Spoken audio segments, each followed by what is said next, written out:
¿Cómo están? En esta oportunidad vamos a hablar de las hepatitis. Me pidieron también hablar de este tema en la cátedra. Por lo tanto, bueno, siempre decimos que el nombre de la patología ya nos habla de qué se trata. En este caso, itis es la inflamación del tejido hepático. Siempre empezamos por el concepto. Hepatitis es la inflamación del hígado causada por múltiples factores. Pueden ser infecciosos, tóxicos, autoinmunes, metabólicos, aunque siempre uno al referirse a hepatitis ya piensa directamente en los virus hepatotrópicos, principalmente los virus de la hepatitis A, B, C, D. Vamos a ver en sus detalles. Pues esta hepatitis puede ser aguda o crónica y su severidad varía desde cuadros leves hasta insuficiencia hepática fulminante. Con respecto a la clasificación, puede ser según la etiología o según el curso clínico, ¿verdad? Según la etiología, hemos dicho, las causas infecciosas, principalmente las virales hepatotrópicas, hepatitis A, hepatitis B, hepatitis C, hepatitis D y hepatitis E. Pero también hay otras virosis que son hepatotrópicas. ¿Qué significa eso? Que tienen toque hepático y se manifiestan muchas veces por alteración del perfil hepático, GPT, GOT, fosfatasa alcalina e inclusive las bilirrubinas. Estos son principalmente el virus, el citomegalovirus y el virus del Epstein-Barr, aunque hay otros menos frecuentes también. Están las hepatitis autoinmunes, mediadas por anticuerpos, las hepatitis tóxicas, por alcohol el más famoso, aunque también tóxicas pueden ser por fármacos, entre ellos el paracetamol, la isoniazida y otros, antibióticos inclusive, quimioterápicos. En epidemias de dengue siempre se indica el paracetamol en primer término como antifebril y anti eh, analgésico, ¿verdad? Analgésico. Pero también se insiste en que no hay que exceder 4 gramos por día, 4 gramos en 24 horas, porque ahí el riesgo de hepatitis tóxica se incrementa. También está el caso de las hepatitis metabólicas por hemocromatosis, que es el exceso de hierro que se deposita en el sistema retículo endotelial, como ser principalmente el vaso y el hígado. Enfermedades de Wilson y déficit de alfa-1 antitripsina. La clasificación con relación al curso clínico: hepatitis aguda si dura menos de 6 meses y hepatitis crónica si dura más de 6 meses de evolución. Atendiendo un poco a la etiología, los virus hepatotrópicos, virus de la hepatitis A, que es una transmisión más bien fecal-oral de curso agudo que no cronifica. En general, la mayoría ya nos contagiamos de niños y adolescentes, ¿verdad? Y suele pasar como un cuadro viral, oligosintomático y principalmente sintomatología gastrointestinal. Luego está la hepatitis por el virus de la hepatitis B, que es de transmisión sexual, puede ser también transmisión vertical del madre a hijo, parenteral, por transfusión de sangre, por uso de drogas parenterales, donde comparten la aguja, por ejemplo. Y esta sí puede cronificar y ahí dar complicaciones, principalmente eh, hepatocarcinoma, cáncer de hígado, y por qué no también la cirrosis. El siguiente es la hepatitis C, también es de transmisión parenteral y da una alta tasa de cronicidad, principalmente cirrosis, aunque también hepatocarcinoma. Esta hepatitis C es la hepatitis que más se contagia por transfusión de sangre, por el motivo en que que su periodo de ventana es más largo que el resto. Su periodo de ventana puede llegar hasta 3 meses, en donde uno ya tiene el virus circulando en la sangre, pero en la serología todavía no da positivo.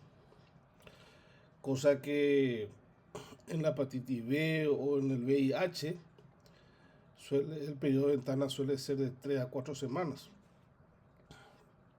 Luego está la hepatitis B, que solo se infecta junto a la hepatitis B, hay una coinfección o sobreinfección. Y por último la hepatitis E, que también es de transmisión fecal oral, que es frecuente en brotes epidémicos y el mayor riesgo en embarazadas. Ese es menos frecuente, ¿verdad? Bueno, un cuadro donde cita un poco las características de cada una de las hepatitis virales A, B, C, D, E. Con relación a la epidemiología, la hepatitis A es más prevalente en países en desarrollo, niños y adultos jóvenes. La hepatitis B, sin embargo, hay una prevalencia de 257 millones de portadores crónicos en el mundo. La hepatitis C, 71 millones de personas con hepatitis C crónicas. Es la principal causa de trasplante hepático. Y la hepatitis E es importante en el Asia, en el África y alta mortalidad en embarazadas. Atendiendo un poco a la fisiopatología y el mecanismo genético, hay una inflamación hepática del tejido hepático por necrosis y apoptosis de las células, de los hepatocitos, mediada por respuesta inmune, donde intervienen los linfocitos T citotóxicos que destruyen los hepatocitos infectados. Es una respuesta viral, donde hay la replicación y proteínas virales inducen a la apoptosis. Por otro lado, la hepatitis crónica, ahí ya hay un componente inflamatorio, donde la inflamación persiste y desencadena una fibrosis progresiva, y esto se traduce en una cirrosis hepática. Hay mutaciones virales, como ejemplo la interacción de la hepatitis B en el genoma, variabilidad genética de la hepatitis C, que dificultan la eliminación viral. El riesgo final, como ya hemos dicho, el hepatocarcinoma en pacientes con cirrosis también, secundarios a las dos virosis que frecuentemente pueden cronificarse, la hepatitis B y la hepatitis C. Con relación al cuadro clínico, la hepatitis aguda tiene 3 fases. La fase prodrómica, que es más bien oligosintomática y se asocia mucho a los cuadros virales en general, como astenia, anorexia, náuseas, fiebre leve. Luego una fase ictérica, donde su nombre lo dice, marca la ictericia, la coluria, la colia y la hepatomegalia dolorosa. Y en tercer lugar está la fase de recuperación, donde hay una resolución en semanas, excepto, por supuesto, en la forma de hepatitis fulminante. Por otro lado, la hepatitis crónica suele ser asintomática por años y se manifiesta en forma insidiosa con fatiga crónica, hepatomegalia, y tiene una evolución a cirrosis ya cuando está establecida, hay ascitis, varices esofágica, encefalopatía hepática en los casos graves.